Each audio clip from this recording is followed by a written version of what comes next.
time back in the early 70s to see you now, to me, you look exactly the same. You know, I feel the same, except that I was drunk then. Well, I don't think you were quite that drunk yet. Were you in the very beginning? You know, it was funny. I was the most functional alcoholic on the planet.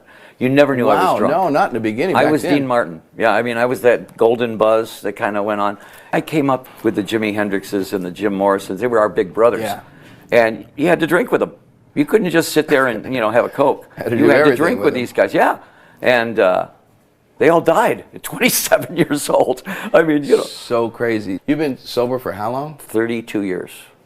I'm only 33 years old. That's amazing. You got sober a year I got after sober right when you were born. Yeah, that's amazing. It was an honor of you. Yeah. You were born and I said, I'm stopping drinking right now because... Okay, your whole career has been this Alice Cooper character, you know. Yeah. And do you ever feel like where you would just be yourself and just go out there and do that? Have you ever thought about making that change? Was there ever a point? In the last 5, maybe 6, 7 years, I've actually gone up and started jamming with bands.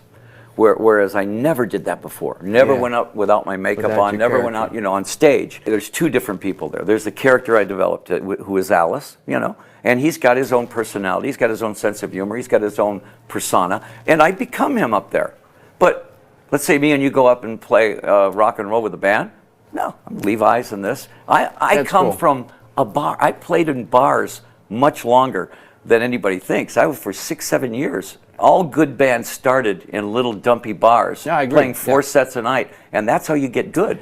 But in your career, it's like, you know, the thought of, you know, got people like Kiss. They've tried to scrap it. How many times did they try to say we're going out without our makeup, and they play for 400 people? They put it back on. They play for 40,000. You know. Yeah. No, I respect Alice, the character. I really respect, and I refer to him in the third person all the time.